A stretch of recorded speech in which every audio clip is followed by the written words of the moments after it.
اکثر مریض ہمارے پاس آتے ہیں اس مسئلے کے ساتھ کہ ان کی سکن لوز ہو گئی ہے۔ پہلے زمانے میں سکن لوزنس کا مسئلہ 40 یا 50 سال کے بعد کی عمر کے لوگوں میں ہوتا تھا، لیکن آج کل ہمارے پاس ایسے مریض بھی آتے ہیں جن کی عمر 25 یا 30 سال ہوتی ہے لیکن ان کی سکن لوز ہو چکی ہوتی ہے، ان میں سلوٹیں یا کریزز آئی ہوتی ہیں مختلف وجوہات کی بنا پر۔ السلام علیکم ورحمۃ اللہ، میرا نام ڈاکٹر ظفر علی خان ہے، میں ایسوسیٹ پروفیسر اور consultant oral maxillofacial and facial aesthetic surgeon ہوں۔ میری اس فیلڈ میں تقریباً 20 سال سے زیادہ کا تجربہ ہے اور میں اس وقت اپنی پرائیویٹ کلینک میں گلبہار میں ویسٹرن ڈینٹل کیئر میں پریکٹس کر رہا ہوں۔ اکثر لوگ اسموکنگ کی وجہ سے یا کچھ اور پریشانیوں کی وجہ سے یا اور ڈرگز استعمال کرنے کی وجہ سے ان کی سکن کی جو ہیلتھ ہے وہ خراب ہو جاتی ہے اور وہ اپنی عمر سے کافی بوڑھے لگنے لگتے ہیں۔ اس کے لیے ہمارے پاس مختلف طریقہ علاج ہیں۔ ان میں فیشل ایستھیٹک سرجریز سے لے کر نان انویسو پروسیجر تک موجود ہیں۔ سب سے پہلے جو سکن ٹائٹنگ پروسیجرز ہیں ان میں فیس لفٹ سرجری یا برو لفٹ سرجری یا نیک لفٹ سرجری ہے، جس کو پلاسٹک سرجن یا میگزیلوفیشل سرجن پرفارم کرتا ہے۔ یہ بڑے نشے میں پرفارم کی جاتی ہے، یہ چھوٹے نشے میں ممکن نہیں ہوتی۔ اس میں مریض کو جنرل انیستھیزیا دینا پڑتا ہے اور اس کی ڈیوریشن آف سرجری تقریباً 2 سے 3 گھنٹے تک ہوتی ہے۔ اس میں ہم جو جہاں پر ایکسٹرا سکن ہے اس کو ہم کھینچ لیتے ہیں اور اس کو ٹائٹ کر لیتے ہیں۔ یہ کان کے پیچھے یا ہیئر لائن کے اندر ہم انسیجن دیتے ہیں اور وہاں سے ہم سکن کو کھینچتے ہیں۔ جو ایکسٹرا سکن کی جو سلوٹیں ہیں یا کریزز ہیں ہم اس کو جھریاں وغیرہ ہیں وہ اس کے ساتھ ہم ختم کر سکتے ہیں پرماننٹلی۔ اس کے علاوہ کچھ پروسیجرز ایسے ہیں جو کہ سرجری کے بغیر بھی پرفارم کی جا سکتی ہیں۔ ان میں پیش جس کو ہم کہتے ہیں تھریڈز لفٹ۔ تھریڈ لفٹ ایک ایسا پروسیجر ہے جس میں بڑے نشے کی ضرورت نہیں پڑتی۔ وہ کولیجن کی تھریڈز ہوتی ہیں یا تاریں ہوتی ہیں۔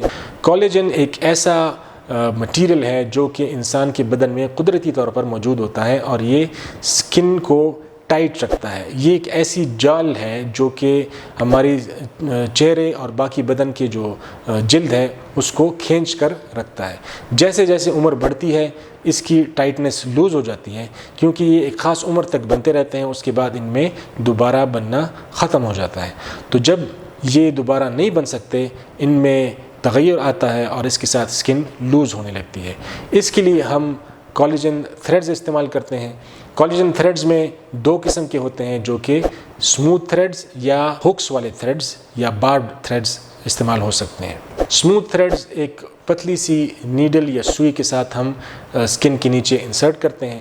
یہ ہر ایریا کے لیے چہرے میں خاص کر خساروں یا گلے میں یا ماتھے پر ہم اس کو استعمال کر سکتے ہیں، یا جہاں جہاں پر بھی سلوٹیں یا کریزز ہوں یا سکار مارکس وغیرہ ہوں اس کے ساتھ ہم اس کو ختم کر سکتے ہیں۔ یہ ایک نان انویسو پروسیجر ہے اور اس میں نشے کی ضرورت نہیں ہوتی۔ اس میں صرف ہم ٹاپیکل لوکل انیستھیزیا استعمال کرتے ہیں، اس میں جنرل انیستھیزیا کی ضرورت نہیں پڑتی۔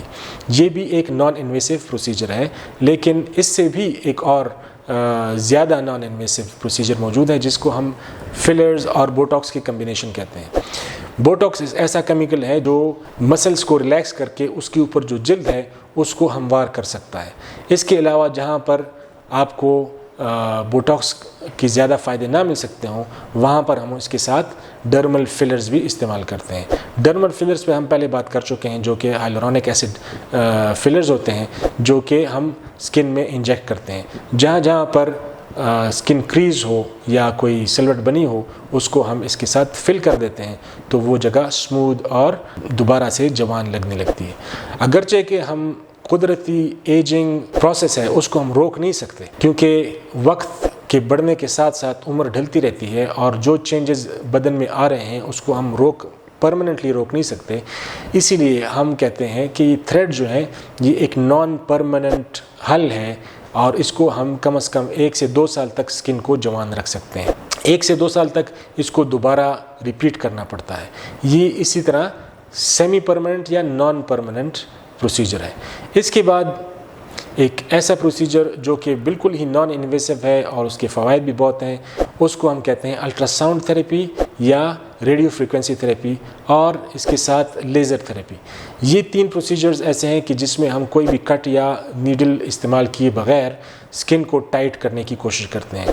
الٹرا ساؤنڈ تھراپی اور ریڈیو فریکوینسی تھراپی کی کمبینیشن سے سکن میں کولیجن فائبرز کی ری اسٹیمولیشن ہوتی ہے اور اس سے سکن ریجوینیٹ ہو جاتی ہے۔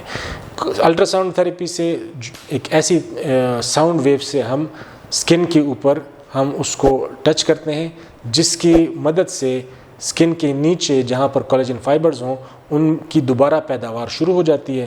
جیسے جیسے ہم اس کو دوبارہ اس کی افزائش شروع کرتے ہیں اس سے سکن ٹائٹ ہونے لگتی ہے اور سکن جوان نظر آنے لگتی ہے۔ یہ بھی پرماننٹ علاج نہیں ہے، اس کو بھی بار بار کرنا پڑتا ہے اور یہ ہم ہر مہینے یا ہر 3-4 مہینے کے بعد اس کو ہم ریپیٹ کر سکتے ہیں۔ یہ تھے کچھ طریقہ علاج جو کہ سکن ٹائٹننگ یا اینٹی ایجنگ کے لیے استعمال ہوتے ہیں، لیکن اگر آپ ینگ ہیں اور آپ کو سکن ایجنگ کی شکایت ہے تو ہم آپ کو مشورہ دیں گے کہ آپ اپنے لائف سٹائل میں چینجز لائیں، اپنی غذا کو بہتر بنائیں، آپ زیادہ فروٹس اور ویجیٹیبلز کھائیں، جس سے آپ کی سکن خود بخود ینگ اور گلوئنگ نظر آنے لگے گی اور آپ کو یہ پریشانی نہیں ہوگی۔ جیسے میں آپ کو بتا چکا ہوں کہ میں ایک ڈینٹل سرجن بھی ہوں اور اس کے ساتھ ساتھ فیشیل ایستھیٹک سرجن بھی ہوں، تو آپ کو اگر اپنی دانتوں کے علاج کے لیے یا آپ کی سکن یا فیشیل ایستھیٹکس کے مشورے کے لیے کوئی مشورہ لینا ہو تو ہم اسکرین پر ہمارا ایڈریس اور ٹیلی فون نمبر موجود ہے۔ آج ہی ہمارے کلینک میں اپوائنٹمنٹ لیجئے اور ہمیں اپنی خدمت کا موقع دیں۔